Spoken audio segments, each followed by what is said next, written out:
Hello and welcome to a special FP virtual dialogue, Tensions Beyond the Strait, How Taiwan's Security is Impacting the Transatlantic Alliance. My name is Ravi Agrawal. I'm FP's editor-in-chief, and it's my pleasure to be your moderator this morning. When Russia invaded Ukraine last year, the United States and Europe joined hands to respond in a muscular, coordinated manner. The transatlantic relationship has felt rejuvenated, stronger, more committed. But while cooperation over the war remains important, it's also useful to stress test other areas of the transatlantic partnership. And today we want to focus a bit on Taiwan. No one can really guess when Beijing might try to invade Taiwan, but what's clear is that the rest of the world should at the very least prepare for it. And this is where some differences might arise between how the United States and Europe see things. The White House says it maintains its one China policy, but President Biden has also said America should militarily support Taiwan in the event of an invasion. The White House often rushes to correct him.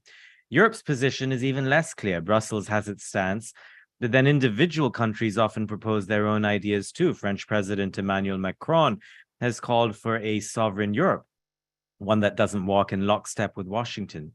So how exactly is Taiwan affecting the transatlantic alliance? Do we need a unified approach? Can we get one?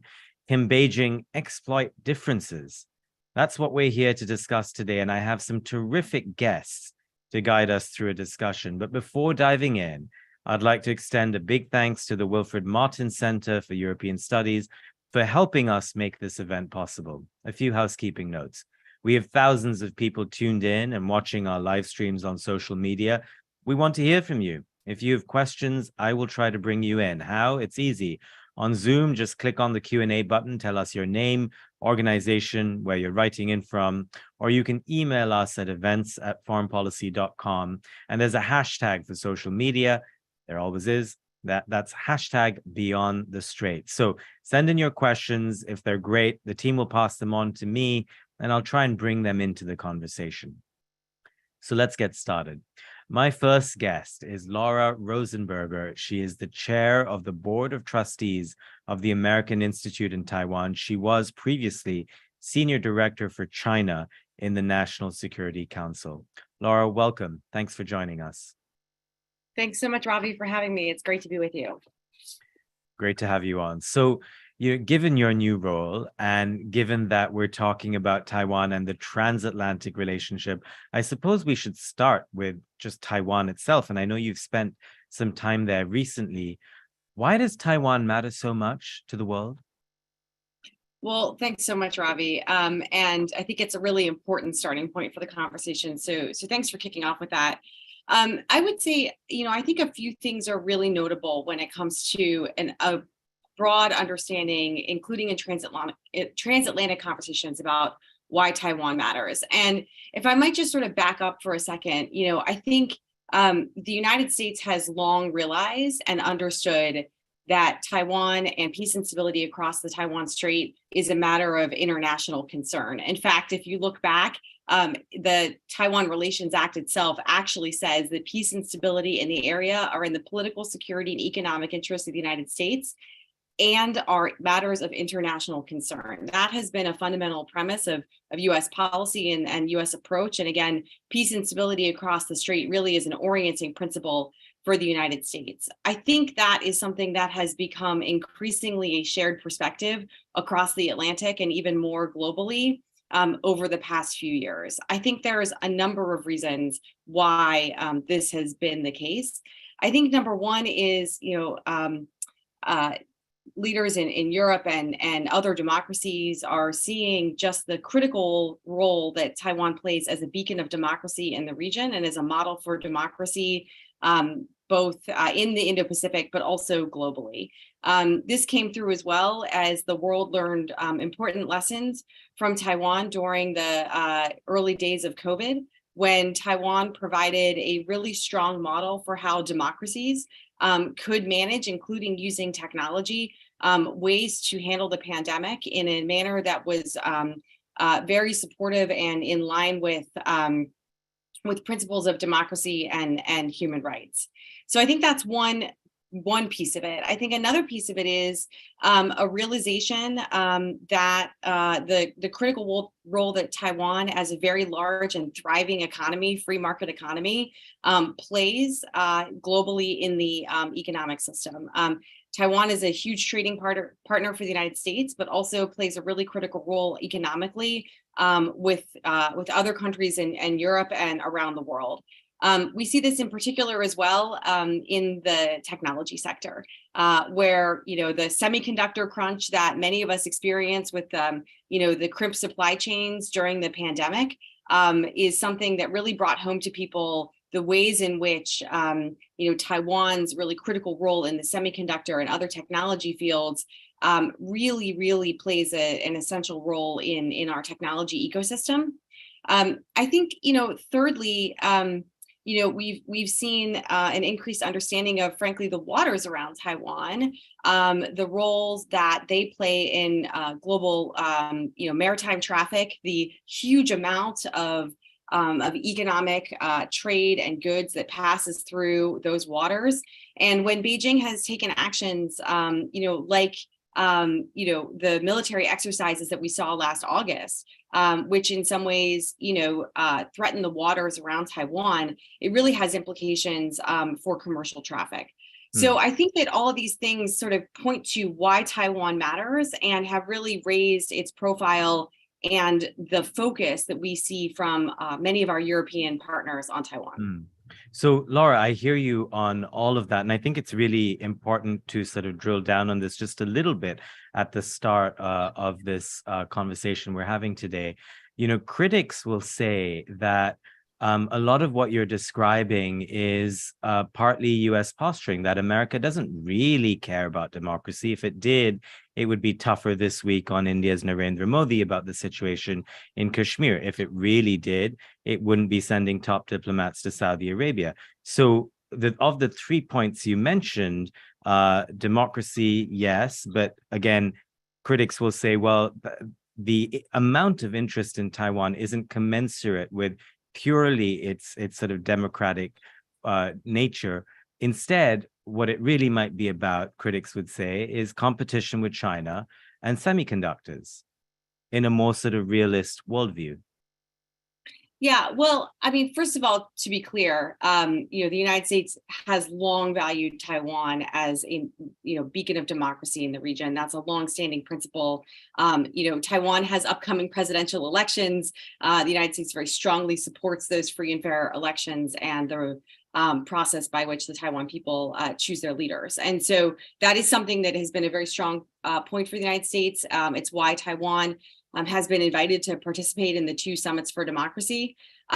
But beyond how the U.S. sees Taiwan and why Taiwan matters so much to the United States, my point about Taiwan's role as a leading democracy is really in large part about why I think this has become a much more prominent part of the transatlantic conversation. I think for so many European countries, the values agenda is really important. It's, I think, even more important in a way in the wake of Russia's, unprovoked and invasion of Ukraine. And so I think that that is really a key motivating piece. But to be clear, I think it's incredibly important that we understand why Taiwan matters in its own right. The United States approach to Taiwan, our One China policy, as you've noted at the top, has long been consistent. It remains consistent, and the United States is not changing our policy. I think it's also important to note as well, as we have seen this increased recognition across the transatlantic conversation about the importance of peace and stability across the Taiwan Strait, that there has been a reiteration of that statement in dozens of joint statements and communiques between the United States, our partners, multilateral institutions, multilateral organizations, but also in the context of those, a reiteration of the fact that there is no change collectively in policies. So for instance, if you look at the G7 communique from just earlier this year, there were a couple of really important pieces to that. One of which was reaffirming the importance of peace and stability across the Taiwan Strait is indispensable to peace and security. Is indispensable to security and prosperity in the international community. But similarly, G7 leaders also said that there is no change in the basic positions of the G7 members on Taiwan, including stated one China policies and a call for peaceful resolution of cross-state issues. So I think these are all very consistent principles. Well, of course, Beijing would say that when President Biden says America will militarily defend Taiwan, that isn't quite consistent. It seems quite inconsistent, really. But, more broadly, what is your sense of America's broader strategy on preventing, so ensuring that we don't get to the point where China could invade Taiwan, so raising the costs so that such an invasion would be unpalatable? What is your sense of, how the strategy so far on the White House's side seems to be panning out? Yeah, well, thanks, Ravi. Obviously, the United States has long had a policy and a commitment to supporting Taiwan's self-defense capacity. That's a commitment from the Taiwan Relations Act, and it's one that has been upheld by each administration since that law was enacted in 1979. And it's something the Biden administration has continued to be very committed to in terms of the administration's support for Taiwan's self-defense capacity. Certainly, shoring up deterrence across the strait is a really important piece of that as well. The Taiwan Relations Act also, includes the requirement for the United States to maintain the capacity to respond to certain kinds of coercion and aggression across the strait that would be at odds with our principle of peaceful resolution of cross-strait differences.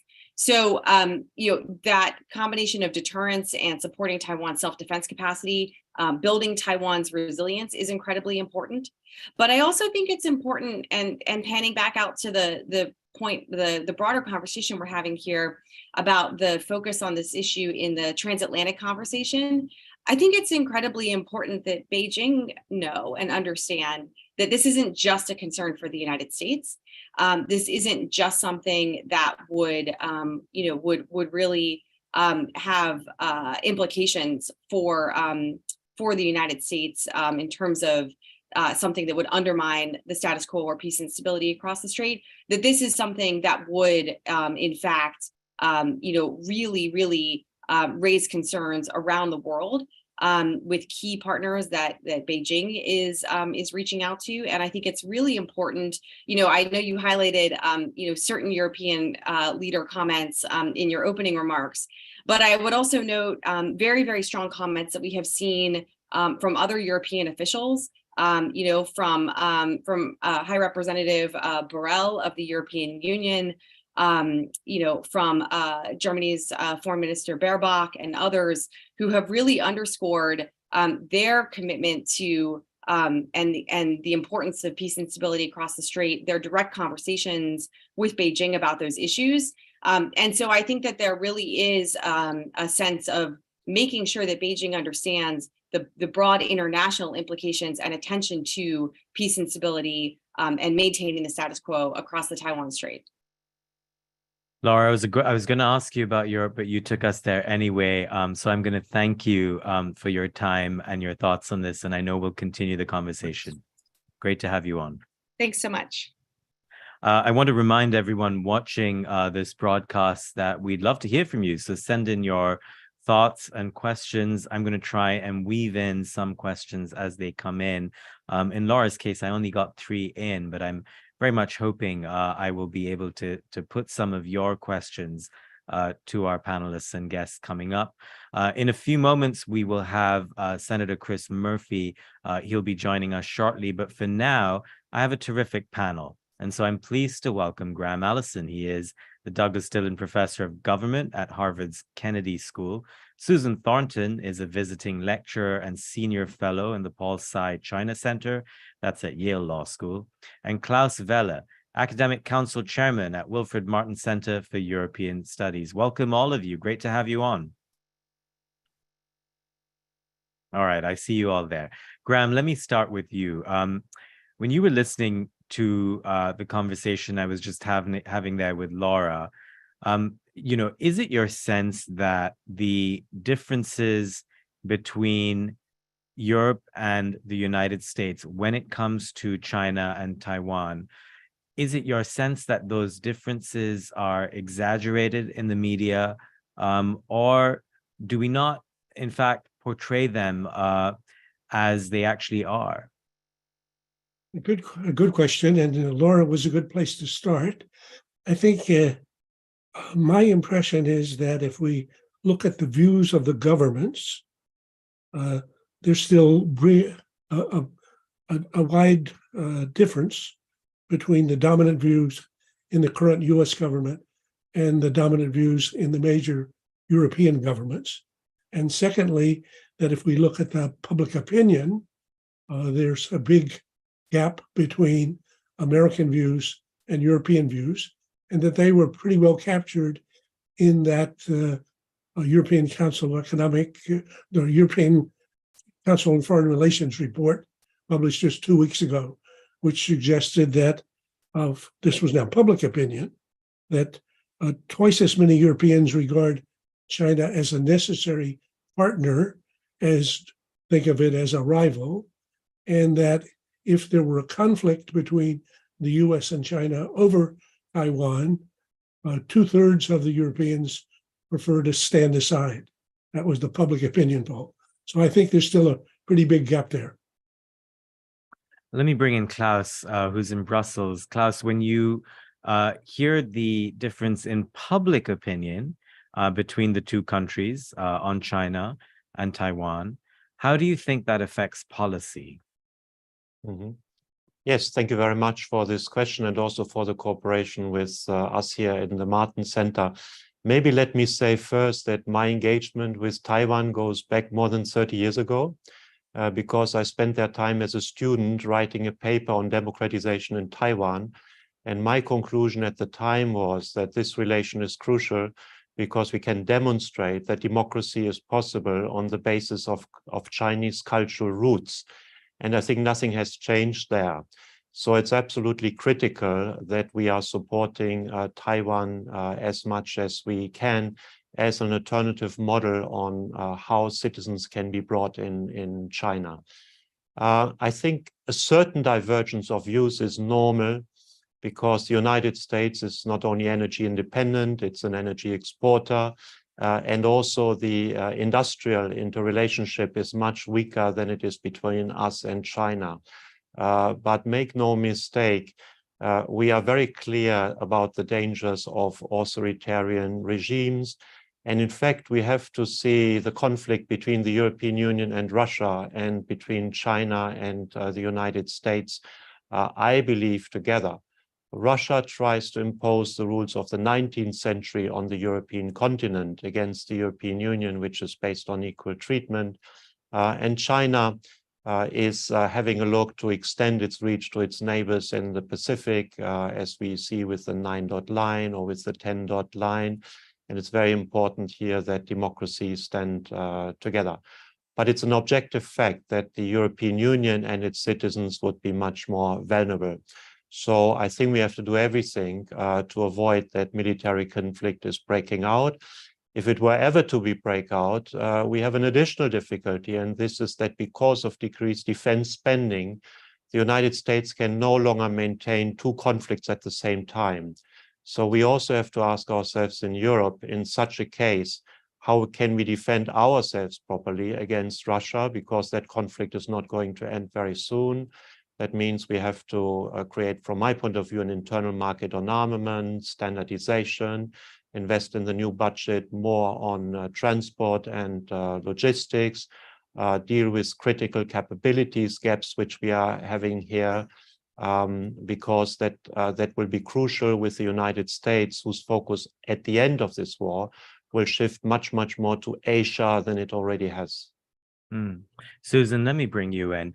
In discussions like this, I think one general critique that tends to emerge, and it's a growing chorus, I think, from many countries in the global South, that countries in the West, Europe and the United States, they, often talk about democracy and values, but those sort of concepts aren't applied equally around the world, that they tend to be applied when it is either convenient or when it aligns with strategic interests. How do you respond to that sort of strain of criticism? And I think this is an important question also because, you know, Taiwan, as we were discussing earlier with Laura, is important, but one also needs to sort of refute the critiques from the global South to win over more countries to cooperate on this issue. Yeah, well, thanks, Ravi. I think there's been a lot of really interesting comments made so far, and it shows us how complicated this picture really is. But, you know, if I'm looking at it from the lens of sort of the rest of the world, what I see, and I think, you know, what's the fundamental difference really between the US and Europe on this question is that Taiwan's security ends up being a function, for better or worse, of US-China relations. And of course, what we've seen in the recent period is US-China relations deteriorating rapidly and with no seeming floor to the free fall. And so I think what you see in the divergences between Europe and the United States, and also the concerns coming around this issue from the global South is, you know, is this really about Taiwan, or is it really about this kind of geostrategic major power competition? I think Klaus mentioned another major issue, which is of course, Russia's war in Ukraine and the effect of that invasion on the consciousness and psyche of people about whether or not major war could break out again.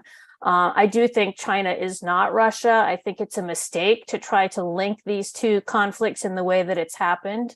And I think we basically need to do less preparation for war with China and more preparation for avoiding war with China. And on that, I think Tony Blinken's trip to China was a very good thing this week. And I think it was welcomed in the global South for exactly these reasons.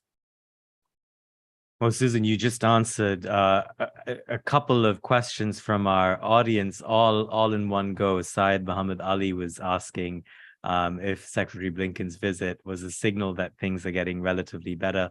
I think we have your answer there. Graham, let me bring you back in.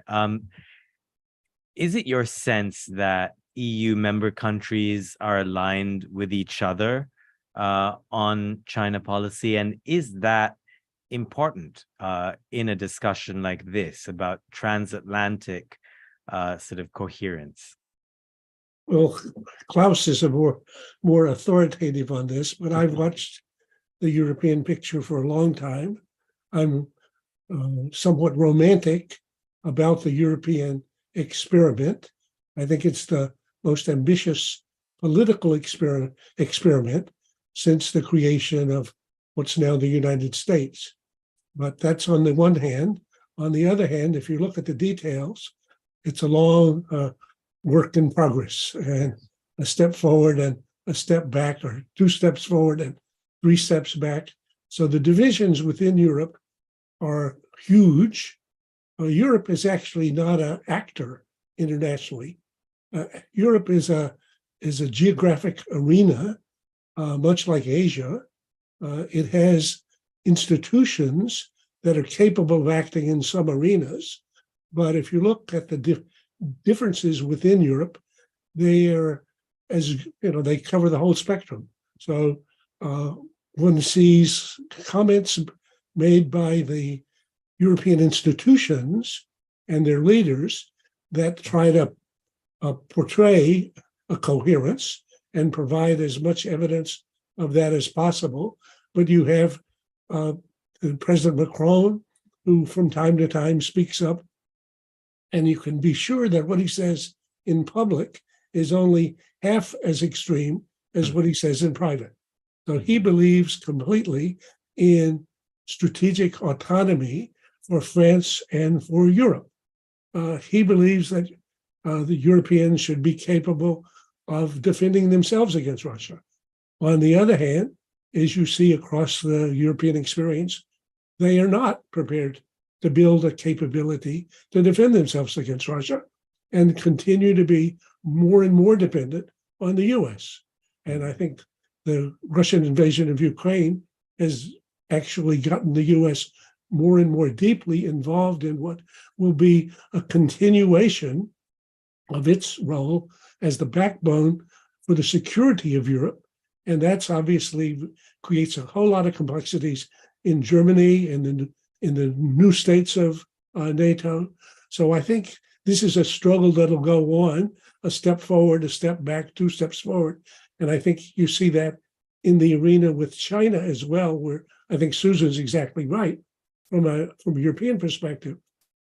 This is, in the first instance, a issue between a ruling power and a rising power. And that's not Europe's problem. Europe's problem is its economic dependence and interdependence with a China, which is the second backbone in the global economy, and whose trade and investment relations are essential for European security. So as Americans who've been, especially the ones that are more hawkish about this on China, have been insisting that somehow others choose between China and the US, the leaders of all the relevant countries say, forget about it. We're not going to choose between our economic relationship with China, which is essential for our prosperity, and our security relationship with you, which is essential for our security. So I think that's the complexity of this new world in which we're, all struggling to survive. Yeah, indeed. Graham, you began there by sort of deferring to Klaus, and you were so humble, yet you managed to provide such great insights. I also urge everyone watching to read Graham's work on the Thucydides trap and much else. There's much to learn there. But Klaus, let me come to you. Graham raised, I think, several important concerns about divergences in Europe. Also, I think his point that, when you have the world's two biggest economies clashing at a strategic level, where does Europe fit into that exactly? Are the stakes as high for Europe as they are for the United States? And can't Beijing exploit all these differences that we've been sort of alluding to and discussing in Europe, within Europe, but also between America and the European Union? Mm-hmm. Yes, thank you. I think a lot of good things have been said, and I confirm war is now a real experience. I spent a couple of weeks ago, couple of days in Ukraine, and every night I had to join the local people in the bomb shelter in Lviv. Fortunately, nothing happened, but it was also a first in my own life, and that's making it very drastically clear that we are no longer living in the world that we have experienced after 1991. It's also correct that we are not a central state like the United States nowadays.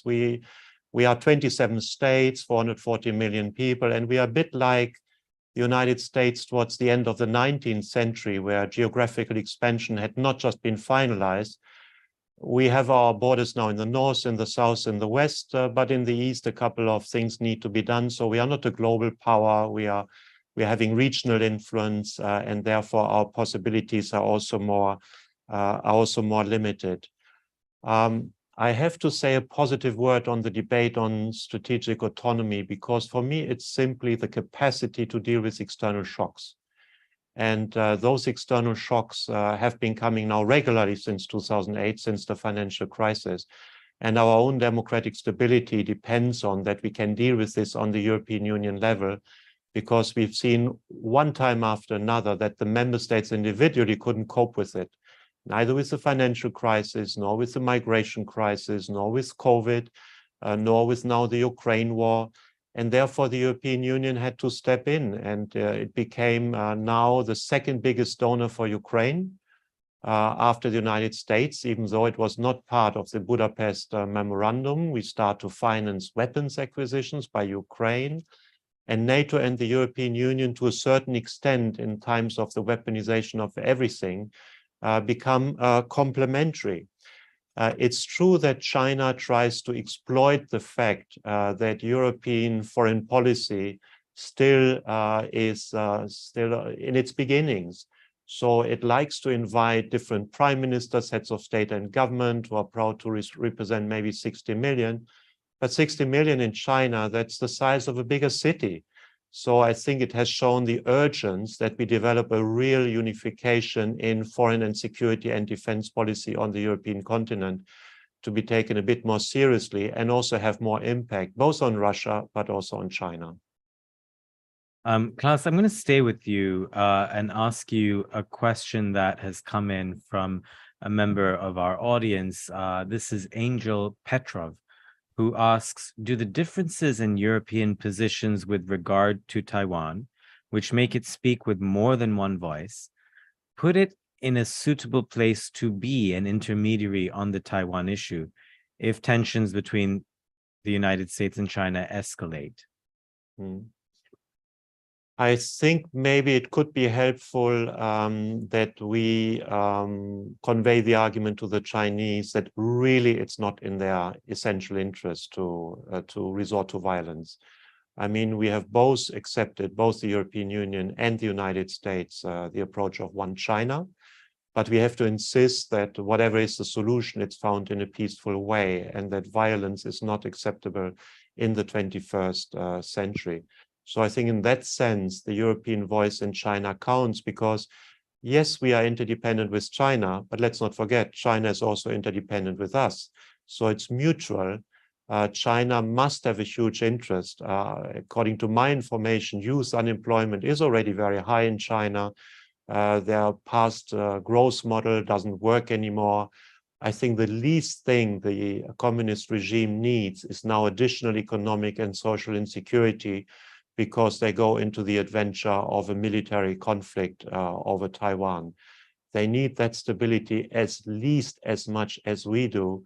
And I think we can play a very good role to transmit this. And by the way, also remind them that if they want to contribute to peace between Russia and Ukraine, they have to be a very constructive player there as well. So, Ravi, can I ask Klaus a question? Jump in. Okay, so Klaus, given that Europe faces a direct and immediate threat from Russia that it can see in the real war in Ukraine, the fact that Europeans who have four times as many people as Russia, and I think 8 times the GDP, are not capable of defending themselves has got to have some impact on the way Europeans think about where they are in the world. And I'm a strong supporter of the NATO alliance. I think the transatlantic alliance has been a crucial part of the international order that we've all appreciated. But the fact that Europeans remain essentially dependent on the US to defend them and Ukraine in terms of the lead role against Russia, and that the American guarantee in NATO is the main thing most of the countries are relying on, then would suggest that if I were playing the hand in China, if you're not going to defend yourselves, I don't think you're going to play much of a role halfway around the world in Taiwan. So yes, a little bit of how you see that evolving. Yeah. Yes, thank you very much for that question. I'm representing here the Martens Centre, and the Martens Centre has just issued a publication which is called the 7 Ds for Sustainability. And one of the most important Ds is defense, with 25 proposals. What do we have to do to change it? And in fact, to become much more, you could say, self-sufficient in defense. And I believe the European Union has here a key role, because for the moment, we don't have an internal market for defense products, which means every state is doing this individually, paying far too much, huge waste of money, and we are falling technologically behind. So from my point of view, and that's completely in the remit of the European Union, we should have an internal market for defense. We should go for standardization. We should spend much more money on transport and logistics so that the equipment can be brought where it is needed in times of a crisis, which most probably could be the Baltics or other Central Eastern European countries. The European Union has more than the potential to defend itself. And I think it's important that we draw now the lesson from Russia's aggression against Ukraine, that we are bringing this also to the forefront. Ironically, we are now having finally a European army, and it's the Ukrainian army which is defending our freedom and our own sovereignty here. Let me bring Susan back in, and just to riff on what we've been discussing. Susan, is it clear what exactly America expects from Europe when it comes to Taiwan, or when it comes to sort of China policy in general, and alignment on that? Well, I think, Ravi, what the U.S. is hoping for is that that Europe would provide sort of moral support and policy support to things the U.S. is doing. They've talked about having European military support. So you've seen German and French frigates sailing through the Taiwan Strait, for example. But I don't think that's the main thing that they're looking for. What they're looking for is the sort of internationalization of the Taiwan issue, which is something that Beijing is actually very, very concerned about. So I think for Europe, what I have been seeing that has been a little bit worrying is that there's a lot of emphasis on Beijing not using force. But Klaus said something very important, which is that we all have a one China policy, and the other half of the deterrence in that policy is directed, frankly, at Taiwan. And so I think we need to get back to sort of doubling down on the dual deterrence, the balance in our one China policy, which is Beijing is not allowed to use force to resolve this issue, and Taiwan is not to declare Taiwan independence or move toward independence. And I think that is really what is sort of been missing in the emphasis around this issue, and what has gotten us a lot closer to tensions and conflict breaking out. Graham, let me come back to you. In the question you posed to Klaus, I think the suggestion behind it was that America just expects a lot more from Europe, or that Europe can't deliver what America might need from it, and that maybe Europe is sort of maybe speaking out of turn, or going too far in terms of what it's suggesting it can do when it comes to Taiwan. Is that right? Is that what you were suggesting? Well, I think yes, but not quite. I think Susan actually helped clarify some part of the issue here. So I think the first point is for Europe to be a security dependent on the U.S. and as dependent as it has remained in a situation in which its GDP and its population relative to Russia is more than sufficient for it to be able to defend itself, and even to be able to play a role in making a more secure world beyond Europe. I think that's a big point, a big structural point that ultimately risks the alliance being what it needs to be.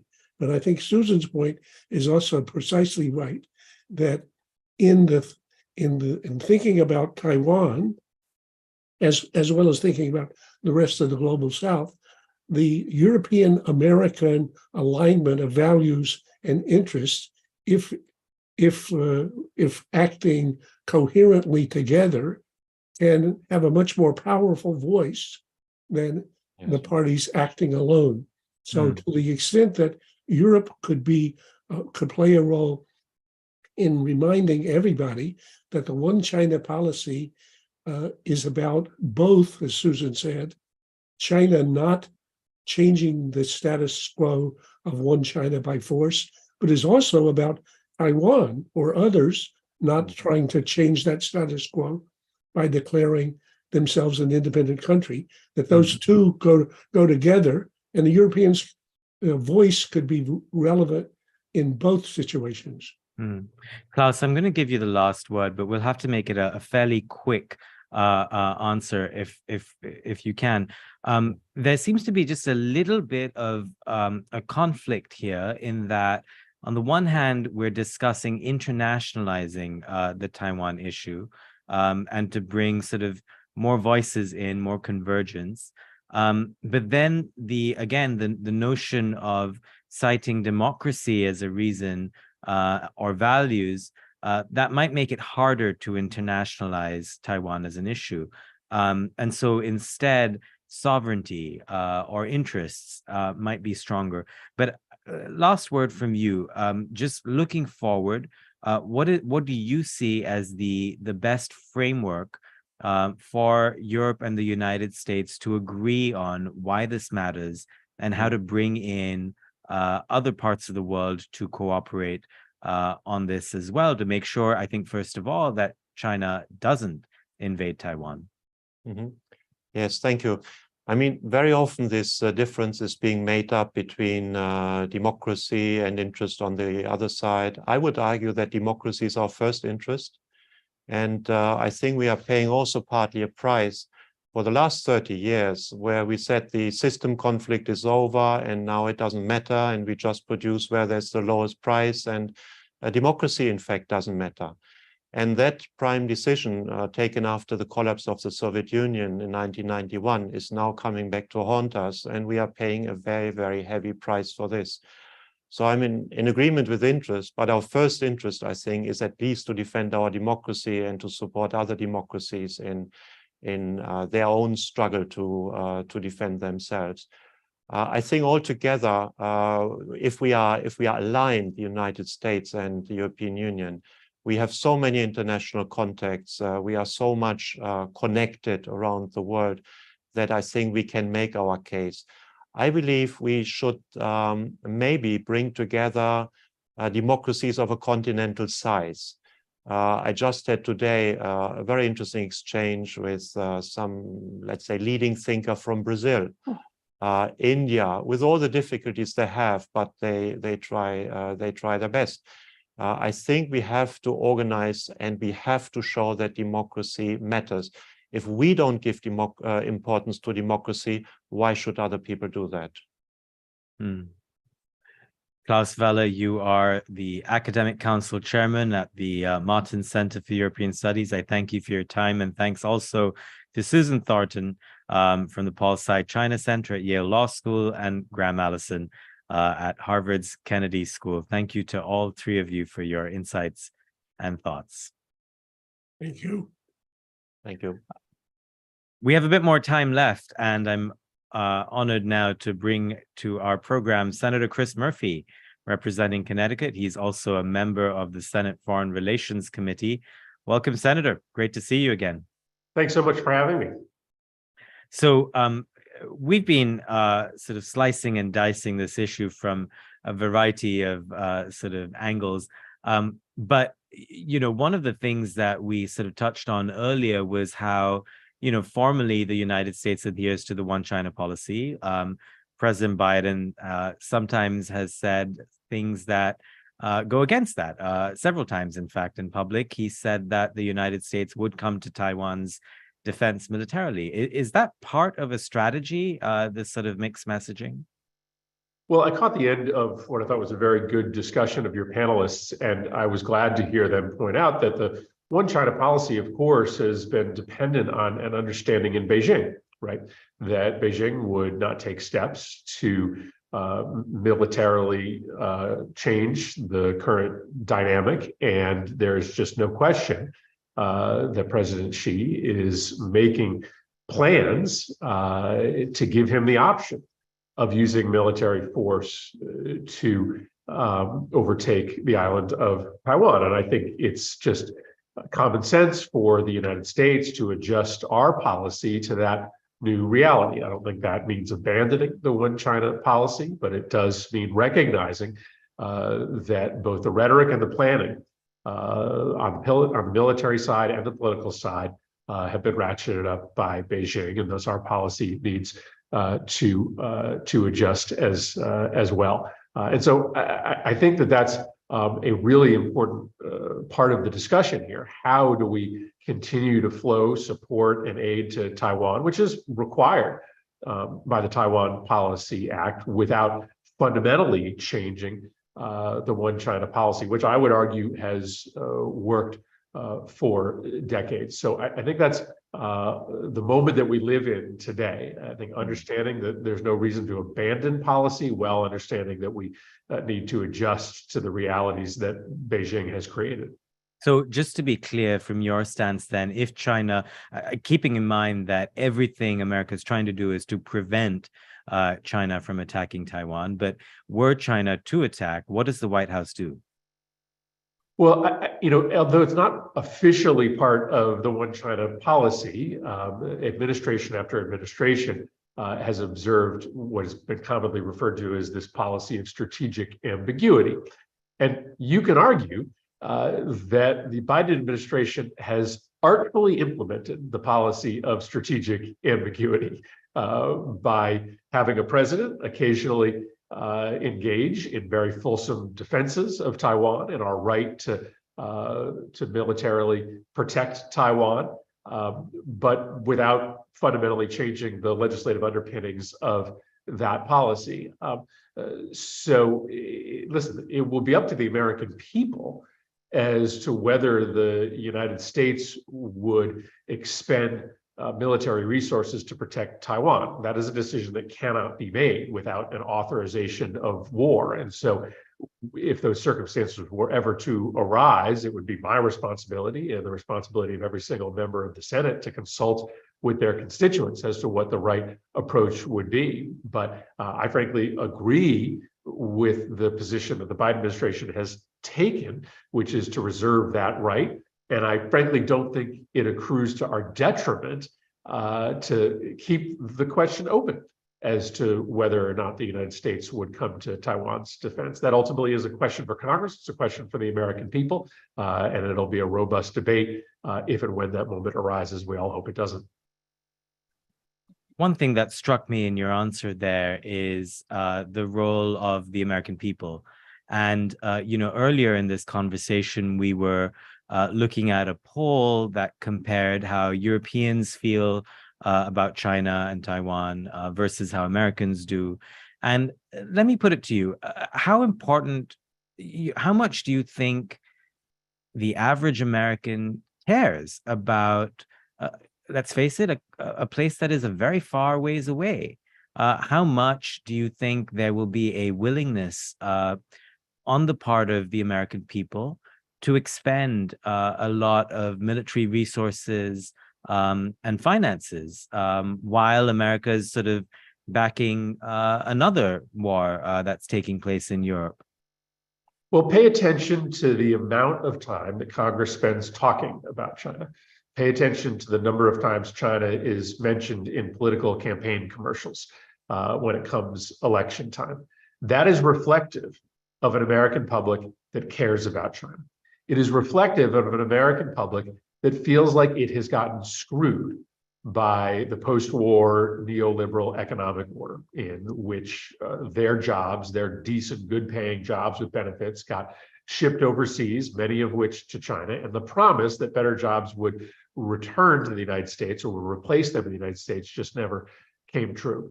And so the American public is paying a lot of attention to China. Now, it may be more interested in the role that China has played in this new global economic order, in which we don't feel like Americans have been treated very well. But it also means that America is paying attention to China's other malevolent behaviors. I think you also have to look to what's happening in Ukraine. I understand there's a debate happening inside the Republican Party as to whether they're going to stick by Ukraine, but by and large, the American people think that this is a good bet. They understand the United States has done well by the post-World War II order, in which big countries don't invade small countries. And so they, right now, are supporting the United States being involved to protect Ukraine. A Chinese military operation against Taiwan would be just as egregious to the post-World War II military order, and it is very possible the U.S. people, who already feel aggrieved by the way in which China has eaten our economic lunch, especially when it comes to manufacturing, would be supportive of the United States once again standing up and defending the international rule of law. You know, respectfully, Senator, I'll just point out two things in what you've just said. With American workers feeling screwed over, there are many reasons why the economy has gotten tougher, I think. And, you know, China might be one part of a package of reasons, but is hardly the only reason why people struggle economically in the West or anywhere else. And I guess the other point to make is that, you know, when it comes to Ukraine, Russia is not China, and you know, conflict with China over Taiwan would be orders of magnitude different than the war in Ukraine. So let me ask you this: do you view conflict over Taiwan as something that is inevitable? Well, you were just answering a different question than the one you asked me, right? You asked me about what the disposition of the American public would be. That's sometimes a different question as to whether there's wisdom behind the policy, right? I'm just telling you that the American public are plugged in to a conversation today about the role of China. I agree with you that there are a complicated set of factors as to why Americans are feeling economically angry today. Chinese cheating in the world economy is part of that story, but there's a much bigger, more complicated, broader story.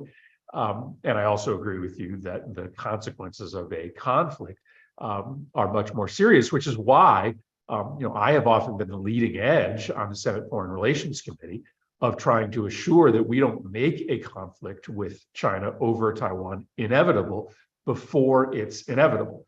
And so there is a movement amongst some of my colleagues to either do away with the one China policy or make pretty serious and potentially damaging amendments to it.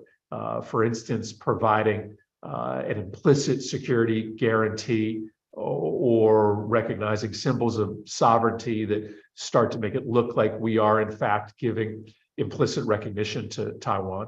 I don't think that's smart policy. I ultimately think that might expedite Chinese planning. And I do think we have to have that conversation you are suggesting with the American people. I do think we have to make clear to them that a conflict with China is fundamentally different than what is happening in Ukraine. You have never, ever in the history of the world had two major economies this intertwined as you do with the United States and China.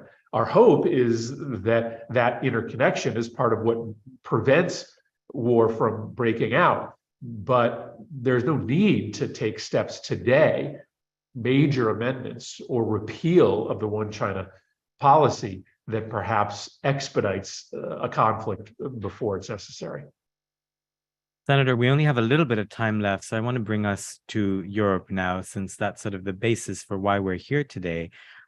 What is your sense of where the United States and Europe diverge on China policy? How important is it that those divergences exist or be bridged over? And what do you think you know, someone such as yourself or policymakers in the U.S. should be doing to address those gaps with Europe? Well, I think one of the signature achievements of the Biden administration is to help bring greater alignment between the United States and Europe on China policy. When President Biden came into office, I think our policies were not fundamentally opposed, but they were very different and often in conflict. Europe was much more willing to accommodate China, try to manage its rise, try to get the benefit of integration with the Chinese economy. I think today we are now collectively eyes wide open, and there is more interest in building a common industrial policy, sector by sector, industry by industry, to de-risk our integration. We've done that first with the microchip and semiconductor industry. We may look next to critical medicines, critical minerals, or advanced battery technology. But we would be much better off engaging in that industrial policy side by side with Europe. Sometimes the nature of American politics doesn't allow for that to happen. When we passed the Inflation Reduction Act, which boosted our domestic manufacturing for renewable energy. We had to do that in such a sort of short period of time that we couldn't do it in coordination with Europe. My suggestion for the Congress of the future, if we're looking to duplicate the CHIPS Act with perhaps, let's say, advanced battery technology, we should try to do that with Europe. We should start discussions today, and it shouldn't be done just at an executive level. We should have more interparliamentary discussions so that we can hear what's happening in European parliaments, in Brussels, and we can try to marry together some of the early discussions we're having around industrial policy with theirs. We'd be much better off to try to manage this de-risking together. And I don't think we've done that particularly well thus far. Senator Chris Murphy, it's always a pleasure to chat with you. Thanks for your time. Thank you. Hope to have you back on soon. I also want to thank all of our other speakers today. You've heard them over the last hour with some terrific insights, and they come to us from a range of cities around America and Europe. And also thank you to you, our viewers from around the world, for sending in your thoughts and questions. I got to some of your questions.